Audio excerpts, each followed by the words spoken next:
कोलकाता कांड में 10 दिन गुजर चुके हैं, बीत चुके हैं। देश भर में जोरदार प्रदर्शन हो रहा है और इस बीच बड़ी खबर बता दें, पीड़िता के घर पहुंची है, पीड़ित परिवार के घर सीबीआई की टीम।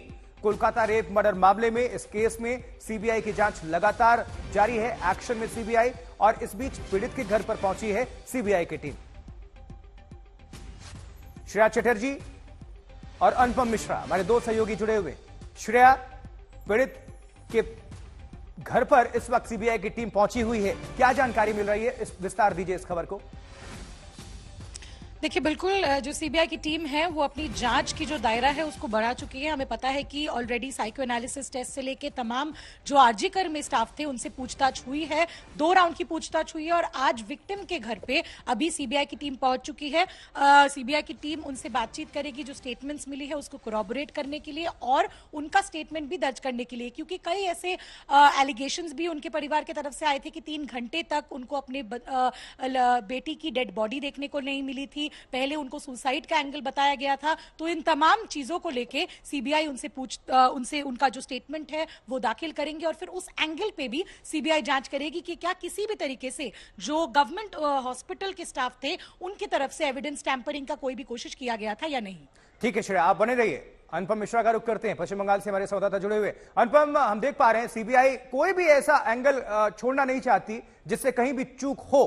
फिर से पीड़िता के घर पर पहुंचकर ये मुलाकात, उनसे सवाल जवाब, क्या कुछ अभी चल रहा है? सीबीआई किस तरह से एक्शन में, ये सब कुछ बताइए।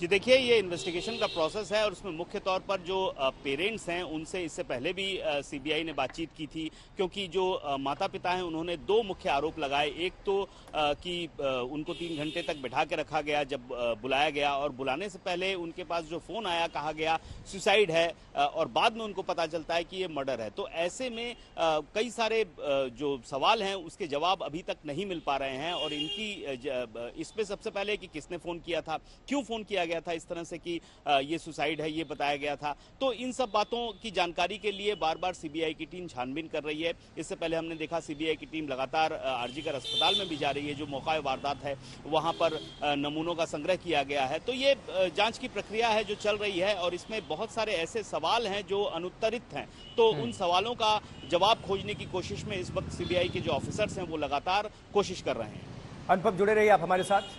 श्रेया, आप भी हमारे साथ बने रहिए, वापस आपका हम रुख करेंगे। इस बीच लगातार सीबीआई एक्शन में है, वो हमें दिख भी रहा है। तमाम लोगों से पूछताछ हो चुकी है और बहुत सारे लोग अभी रडार पर भी हैं। एक एक करके कड़ियां खंगाल रही है, हर एंगल से तफ्तीश को आगे बढ़ा रही है सीबीआई की टीम। एक ओवरऑल रिपोर्ट आपको हम दिखाते हैं इस पूरे केस से जुड़े हुए।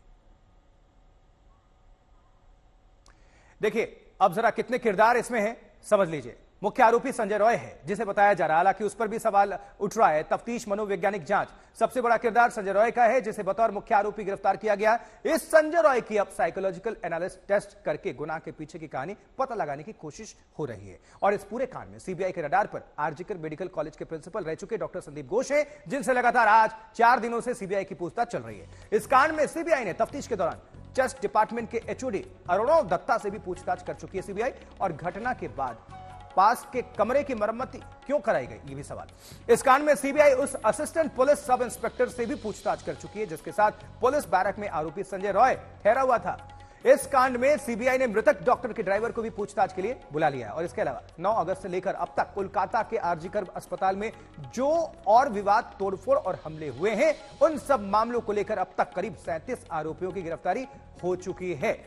लेकिन सबसे बड़ा किरदार मुख्य आरोपी संजय रॉय है, जिससे अब तक हुई पूछताछ के बाद जांच एजेंसियां हत्या के पीछे की मानसिकता, मकसद और मतलब समझने की कोशिश कर रही हैं। संजय रॉय के मनोवैज्ञानिक साइकोलॉजिकल टेस्ट के लिए सेंट्रल फॉरेंसिक साइंस लेबोरेटरी की टीम कल ही कोलकाता पहुंच चुकी है दिल्ली से। उसकी पूरी एनालिसिस हो रही है कि आखिर इतने विभत्स तरीके से डॉक्टर की हत्या के पीछे कारण क्या था।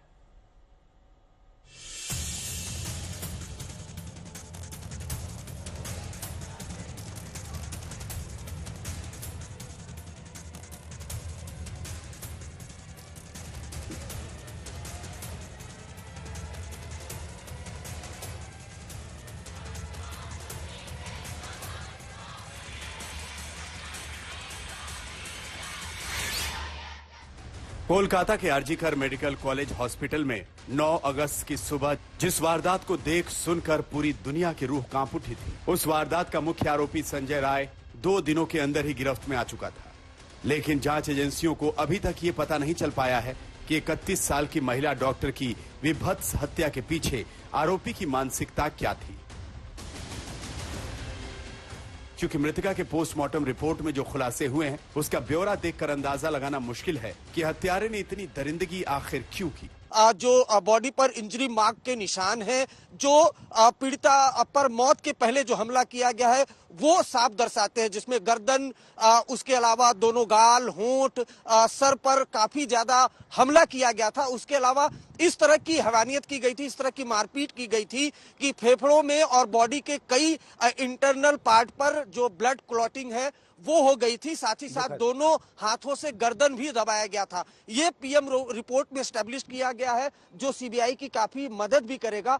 पोस्टमार्टम रिपोर्ट के मुताबिक मृतका की मौत के ठीक पहले उसके साथ भीषण शारीरिक अत्याचार हुआ प्रतीत होता है। मृतका के परिवार वालों ने कहा कि पुलिस की तमाम रोक टोक के बावजूद 9 अगस्त की दोपहर 3 बजे जब अस्पताल के सेमिनार रूम में वो शव के पास पहुंचे तो उसके शरीर पर सिर्फ एक कपड़ा पड़ा हुआ था। उसकी पैंट नहीं थी, हाथ टूटा हुआ था, आंखों और मुंह से खून निकल रहा था। देखकर ही लग रहा था कि उसकी विभत्स हत्या की गई है।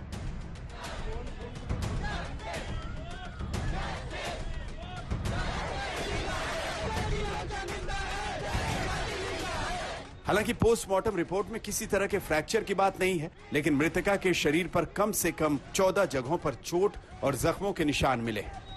क्या आपको लग रहा है ये एक व्यक्ति का काम था या एक से ज्यादा व्यक्ति का काम था? बिल्कुल एक व्यक्ति का काम नहीं था, कम से कम 2-3 व्यक्ति वहाँ पर थे। सीबीआई को ये शक हुआ है कि मर्डर वहाँ पर नहीं हुआ, दूसरी जगह पर मर्डर होके बॉडी वहाँ पर डाल दिया।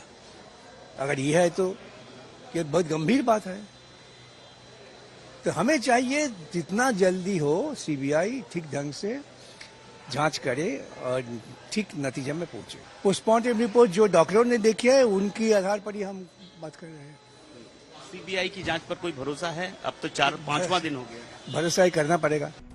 मृतका के साथ हुए इतने भीषण अत्याचार के पीछे आखिर कातिल का मकसद क्या था, इसे समझने के लिए ही सीएफएसएल की टीम अब आरोपी का साइकोलॉजिकल टेस्ट कर रही है।